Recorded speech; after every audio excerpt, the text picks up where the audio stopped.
Hey everyone, welcome back to Collecting Nolan. This is Russ, and today is another Sensational Set Sunday episode. So let's get talking about 1984 Topps. All right, guys. So 1984 Topps. I chose to talk about that because it's one of my favorite sets from the 80s. It's also one of the sets that have some different variations and different types of inserts to it. So I'm going to be covering Peachy and some of the other inserts. I guess not inserts, but variations of the set today. So today, right now, we'll start off with the O-Pee-Chee. And for 1984 O-Pee-Chee, there was only 396 cards in that set. And Nolan Ryan only had this one card, his base card in it.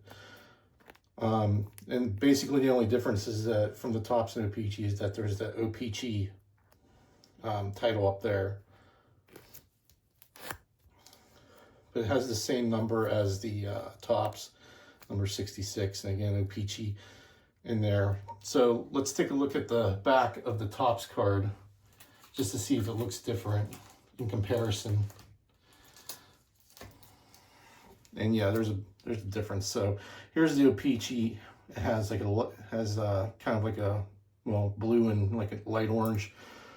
While the Topps next to it has much darker orange color in the background.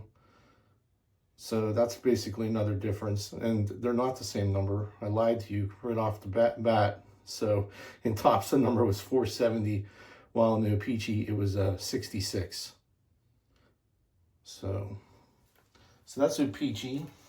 And then for the Topps cards, so Topps, there was basically 4 Nolan Ryan cards in the main 1984 set, and the first one being number 4, which was the 1983 highlights with Ryan, Carlton, and Gaylord Perry on it, and all 3 of those guys surpassed Walter Johnson. So that's a pretty big milestone there in everybody's career. And it just goes to talk about a little bit on the back, but that's card number 4.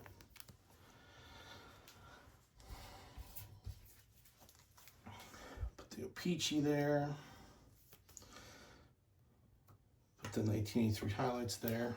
The second card in the Topps 84 set is batting and pitching leaders for the Astros. The batting leader was Jose Cruz that year with a .318 batting average. And Nolan had the best ERA on the team at .298. And this is card number 66. And just has like a checklist of the players and the card number on it. So there's that card. And then the base card, of course, we looked at, looks similar to the O-Pee-Chee, except those differences listed before. And it's card number 470.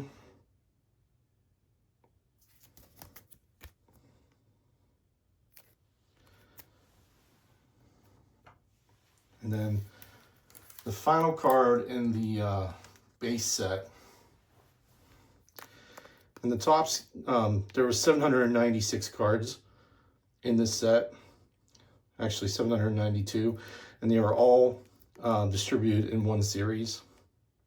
And of course, they were distributed in wax packs, cello packs, rack packs, 500 card vending boxes, factory sets. So the wax packs had 15 cards per pack at 30 cents. The cello boxes had 28 cards per pack at 49 cents. Here's the back of that card with the strikeout leaders. Steve Carlton ahead of Nolan Ryan at that point. He had 3,709 strikeouts, while Nolan had 3,677. Tom Seaver was behind Nolan because Gaylord Perry had actually retired. Tom Seaver was behind Walter Johnson at that point. But cool card. So each of the wax packs, cello packs, rack packs, they all came with gum. The rack packs were 99 cents, and they had 54 cards per pack. Can you imagine these prices today, guys? Like 99 cents for a pack of cards. Yeah, right. You're lucky if you pay $9 a pack these days. But anyway, so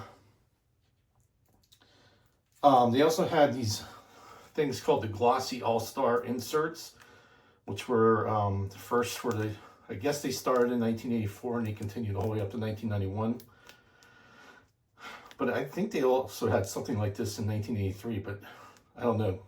A resource that I used said this was the first year for it. But anyway, here is the glossy all-star insert.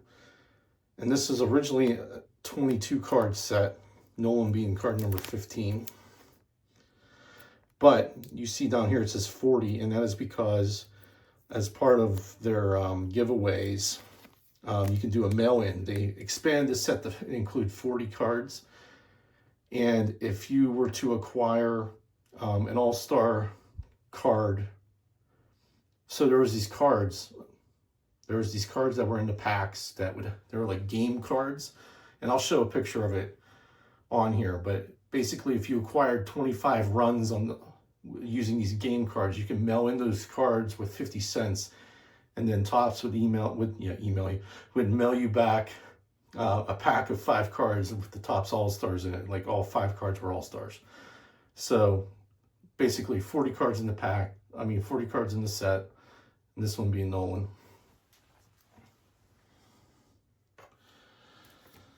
So then on top of these cards in 1984, there's also what's called the Topps Super, which was just a giant size version of the Topps card.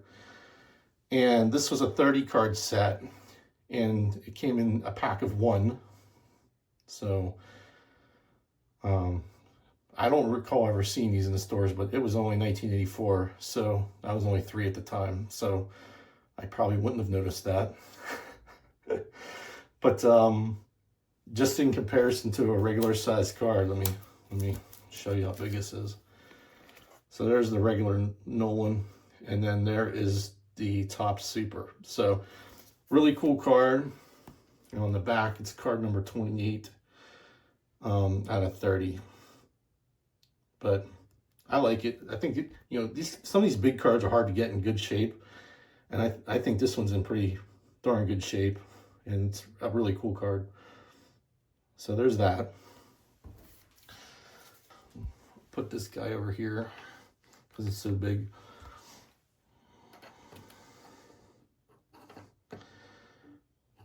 Maybe I will, if he holds. Yeah, all right. So, big Nolan's up there. So then one of the variations in 1984 was the Topps Nestle. And basically Nestle, you could only get these cards in 132 card uncut sheets as part of a mail away promotion. You were to send in 5 wrappers of a Nestle chocolate bar, and you would get an uncut sheet, and there were 6 different sheets.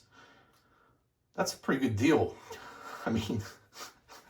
5 wrappers for 132 cards, and there was only 6 different sheets, and each sheet was only printed 5,000 times. So there was only 5,000 copies of each of these, which back in the 80s, this isn't quite junk wax yet, but really cool. So this is a hand cut card, and to me it's pretty stellar, in good shape. And the only difference is that it has Nestle up there, but these all have the same number as the previous, and they all are the same card. It's just that Nestle's at the top there.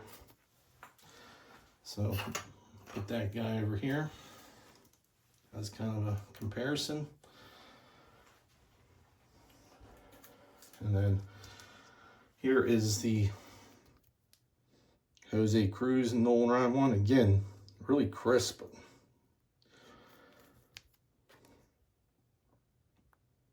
A little off center on the back, but no big deal. Just an awesome card.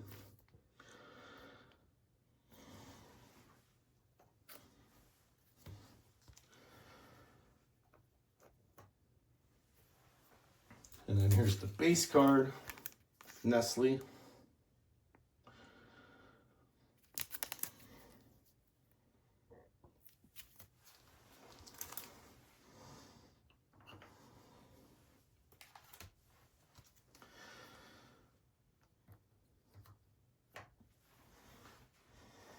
And then finally, here are the strikeout leaders with Tom Seaver, Steve Carlton, and Nolan Ryan on it.